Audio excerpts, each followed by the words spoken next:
এইবাৰ মই মাননীয় মুখ্যমন্ত্ৰী মহোদয়ক নতুন ৰেচন কাৰ্ড প্ৰদান প্ৰক্ৰিয়াৰ আনুষ্ঠানিক শুভাৰম্ভ কৰিবলৈ অনুৰোধ জনাইছো।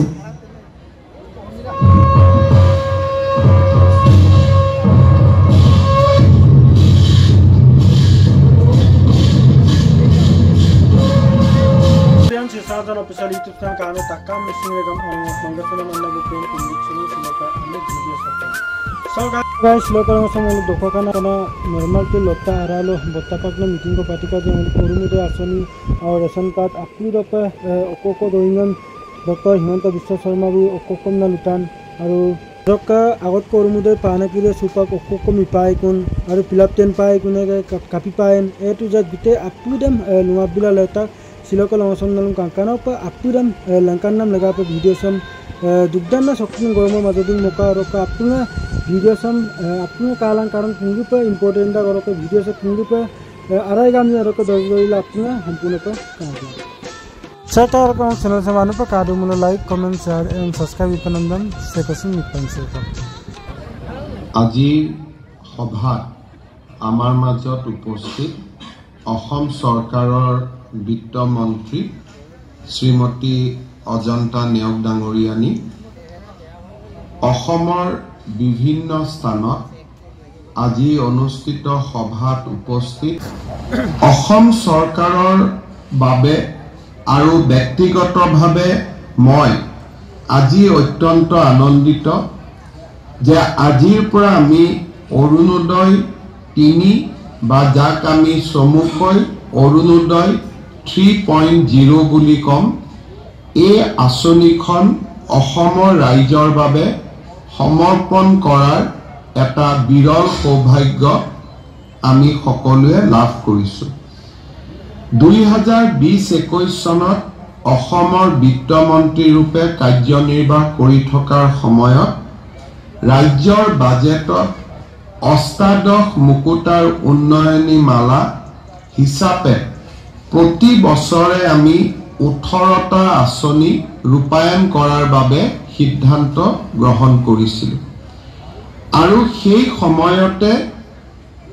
এই 18খন আঁচনিৰ এক অন্যতম অংগ হিচাপে আমি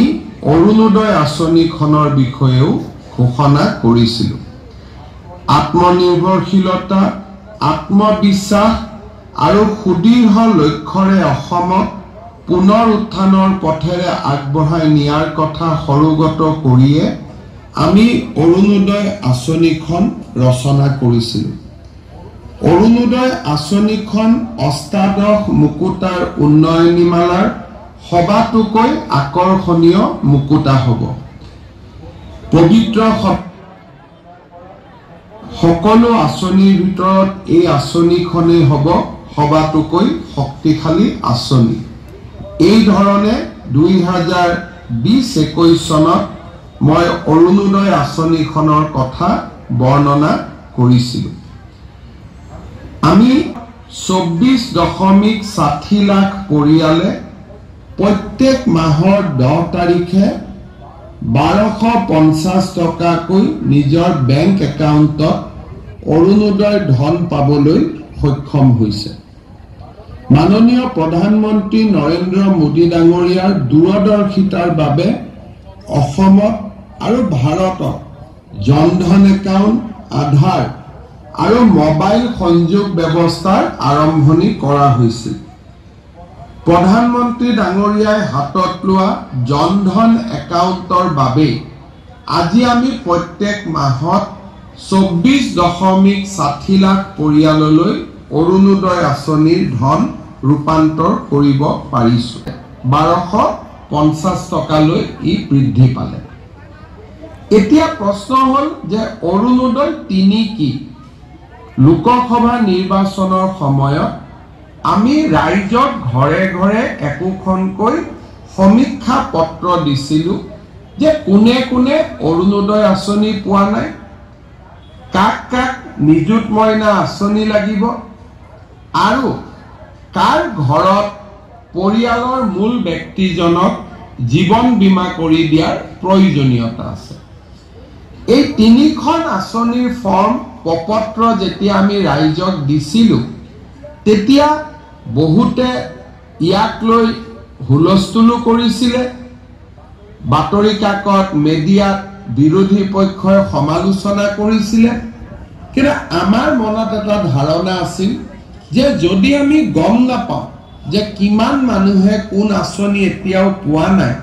আমি কেনেকৈ আঁচনি প্ৰস্তুত কৰিম? সমীক্ষা চৰকাৰে কৰা সমীক্ষাত সকলোৱে কৰবাত নহয় কৰবাত ভুল দেখা পায়। যদি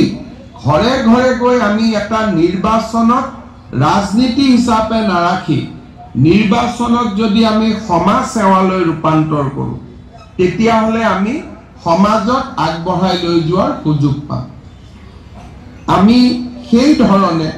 ৰাইজৰ মাজত আমি জৰীপ আৰম্ভ কৰিলোঁ যে কেনেকৈ অৰুণোদয় আঁচনি বা আন তিনিওটা আঁচনিত আমি ৰাইজক জড়িত কৰিব পাৰোঁ। ৰাইজৰ লগত কথা বতৰা পাতোতে আমি অনুভৱ কৰিলোঁ যে প্ৰায় 10 লাখ পৰিয়ালে অৰুণোদয় বিচাৰে, কিন্তু তেওঁলোকে অৰুণোদয় আঁচনি পোৱা নাই। আজি অৰুণোদয় 3 জৰিয়তে যদিও 10 লাখ মানুহৰ প্ৰপত্ৰ আমি পাইছিলোঁ, আমি ধৰি লৈছিলোঁ যে হয়তো আমাক ৰাজনৈতিকভাৱে সমৰ্থন নকৰা কিছু পৰিয়ালে প্ৰপত্ৰ পূৰণ কৰাও নাই। সেইবাবে আমি এটা চিন্তা কৰিলোঁ যে আমি প্ৰত্যেকটো সমষ্টিতে 10,000 এভাৰেজ, কৰবাত সমষ্টিত বেছি মানুহ আছে অলপ বেছি পাব, কম মানুহ আছে কম পাব, এভাৰেজ 10,000, অৰ্থাৎ আমি 12,60,000 পৰিয়ালক অৰুণোদয় আঁচনিৰ সুবিধা নতুনকৈ দিয়াৰ ব্যৱস্থা কৰিম। ইয়াৰ অৰ্থ কি হ'ব যে কম আৰু বেছি পৰিমাণে প্ৰত্যেকটো সমষ্টিতে আৰু 10,000 হিতাধিকাৰীয়ে অৰুণোদয় আঁচনি পোৱা আৰম্ভ হ'ব। অৰুণোদয় 3ৰ আৰু এটা লক্ষ্য আছে। বিভিন্ন সময়ত আমি যেতিয়া অৰুণোদয় আঁচনিৰ হিতাধিকাৰীসকলক ফোন কৰোঁ, বিভিন্নজনে তেওঁলোকৰ টেলিফোন নাম্বাৰটোত ফোন কৰাৰ পিছত তেওঁলোকে কয় যে আমি অৰুণোদয় লাভ কৰি থকা নাই, আমাৰ নম্বৰটো আন কোনোবাই ব্যৱহাৰ কৰিছে। বহুত ক্ষেত্ৰত যি মানুহে বা পৰিয়ালে অৰুণোদয় পোৱাৰ পিছত অসমৰ বাহিৰলৈ বিভিন্ন কাৰণত গুচি গৈছে, আমি বেংকৰ একাউণ্টৰ পৰা দেখা পাওঁ যে আমাৰ অৰুণোদয় ধন কেতিয়াবা অসমৰ বাহিৰত বাস কৰা লোকেও লাভ কৰে। হয়তো অৰুণোদয় প্ৰথম পোৱাৰ অৱস্থাত তেওঁলোক অসমত আছিল, এতিয়া ট্ৰান্সফাৰ হ'ল বা কৰ্মসূত্ৰে আন জাগালৈ গ'ল, কোনোবা ফেক্টৰীত কাম কৰি আছিল, এতিয়া তেওঁলোক বাহিৰলৈ গ'ল। বাহিৰৰ স্থানতো অৰুণোদয় ধন হস্তান্তৰিত হয়। আৰু এটা কথা আমি দেখা পালোঁ যে আধাৰৰ লগত যদি আমি ইয়াক লিংক নকৰোঁ, তেতিয়াহ'লে এই ব্যক্তিজন অৰুণোদয় হিতাধিকাৰীজনৰ প্ৰত্যেকজনৰ বিপৰীতে আমাক যদি কোনোবাই ডাটা সোধে, হয়তো বিধানসভাত কেতিয়াবা আমি পৰিসংখ্যাও দিব নোৱাৰিম, কাৰণ কেতিয়াবা কোনোবাই ভুৱা নামতো বেংক একাউণ্ট সৃষ্টি কৰি অৰুণোদয় ধন লৈ থাকিব পাৰে। অৰুণোদয় 3ৰ উদ্দেশ্য হ'ল অৰুণোদয় 1 আৰু অৰুণোদয় 2 আমি যিসকল হিতাধিকাৰীক দিছিলোঁ আৰু নতুনকৈ যি প্ৰত্যেক সমষ্টিতে কম বেছি পৰিমাণে 10,000 হিতাধিকাৰী আমি নতুনকৈ দিম, এই গোটেইখিনি আধাৰৰ লগত লিংকেজ কৰা। এতিয়া মানুহে ক'ব যে আমি আধাৰৰ আকৌ কোনোবা লাইনত যাব লাগিব নেকি, আধাৰ বিচাৰিব লাগিব নেকি? আমি ৰাইজক সেই কষ্টটো দিব খোজা নাই, কাৰণ আজিৰ দিনত অসমত যি পৰিয়ালৰে ৰেচন কাৰ্ড আছে, তেওঁলোকে আধাৰ অলৰেডি ৰেচন কাৰ্ডখন আধাৰৰ লগত সংযোজিত কৰি থৈ দিছে। 2 বছৰ আগতেই আমি সেই কাম সমাপন কৰিছোঁ। আজিকালি কোনেও ৰেচন কাৰ্ড নাপায় যদিহে আধাৰ নাথাকে, আধাৰৰ লগত লিংকেজ হয় আৰু ই-পজ বুলি মেচিনটোত চিন মোহৰ মাৰিলেহে ৰেচন কাৰ্ড পাব পাৰে। আৰু সেই কাৰণে আমি এইবাৰ অৰুণোদয় 3 পইণ্ট আঁচনিটো ৰেচন কাৰ্ডৰ লগত আমি জড়িত কৰিব খুজিছো অৰ্থাৎ ৰেচন কাৰ্ডৰ নম্বৰ থাকিলেহে অৰুণোদয় পাব কোনোবাই ক'ব পাৰে যে বাবা মোৰ ৰেচন কাৰ্ড নাই সেই কাৰণে আজি আমি 19 লাখ লোকক নতুনকৈ ৰেচন কাৰ্ড দিয়াৰ আঁচনিখনো আৰম্ভ কৰিছো অৰ্থাৎ 19 লাখ পৰিয়ালক 19,92,167 জন ব্যক্তিক পৰিয়াল বুলি হিচাপ কৰিলে 4 দি হৰণ কৰিব লাগিব 5 দি হৰণ কৰিব লাগিব কিন্তু প্ৰায় 20 লাখ ব্যক্তিক আজি আমি ৰেচন কাৰ্ড দিয়াৰো কাম হাতত লম অৰুণোদয়ত আবেদন কৰিব কিন্তু মোৰ ৰেচন কাৰ্ড নাই তেওঁলোকে প্ৰথমতে ৰেচন কাৰ্ডখন ল'ব ৰেচন কাৰ্ডখন লোৱাৰ পিছতহে অৰুণোদয় ল'ব কাৰণ অৰুণোদয় ল'বৰ কাৰণে ৰেচন কাৰ্ড লাগিবই সেই কাৰণে আজি আমি অকল অৰুণোদয় 3.0 আৰম্ভ কৰা নাই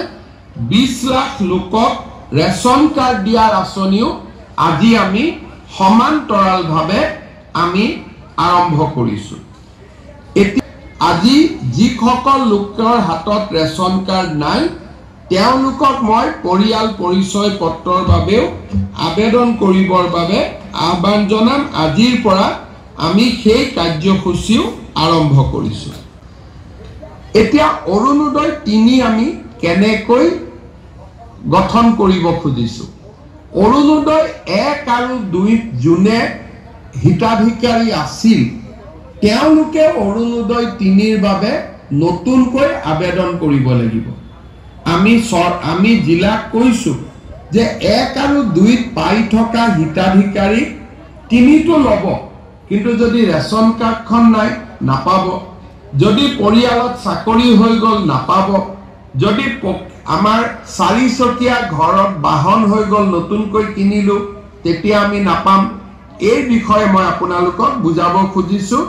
যে অৰুণোদয় 3টো পাবৰ কাৰণে আমি কি কৰিব লাগিব মই প্ৰথমতে কৈছিলো যে 10,000 কৰি আমি এটা সমষ্টিত অৰুণোদয় নতুন হিতাধিকাৰী দিম আৰু পুৰণা হিতাধিকাৰীখিনিও সংখ্যাটো থাকি যাব তাৰ মানে এতিয়া আমাৰ গোটেইখিনি যদি আমি হিচাপ কৰো পুৰণা আৰু নতুন টোটেল 37,20,000 পৰিয়ালে অৰুণোদয় আঁচনি লাভ কৰিব অৰুণোদয় 3.0 নতুন আৰু পুৰণা মিলি আৰু ইয়াক যদি আমি 126 দি হৰণ কৰো কম বেছি পৰিমাণে 30,000 পৰিয়ালে প্ৰতি সমষ্টিতে অৰুণোদয় লাভ কৰিব জিলা সমিতিয়ে প্ৰত্যেকটো ভোট কেন্দ্ৰলৈ এই টাৰ্গেট বিতৰণ কৰিব অৰ্থাৎ 30,000 জালুকবাৰী সমষ্টিত যদি অৰুণোদয় মোৰ ভোটাৰ লিষ্টত ভোট গ্ৰহণ কেন্দ্ৰ আছে 200টা এই 200টা ভোট গ্ৰহণ কেন্দ্ৰত জনসংখ্যা অনুসৰি আৰু দুখীয়া মানুহৰ পৰিবেশ পৰিস্থিতি অধ্যয়ন কৰি প্ৰত্যেকটো বুথত সমান নহয় সমানুপাতিকভাৱে জিলা পৰ্যায়ৰ কমিটিয়ে প্ৰত্যেকটো বুথৰ বাবে অৰুণোদয় হিতাধিকাৰীৰ সংখ্যা আবণ্টন কৰিব সমান নহয় বুলি মই কিয় ক'লো কোনোবা ভোট গ্ৰহণ কেন্দ্ৰত 300 ভোট থাকে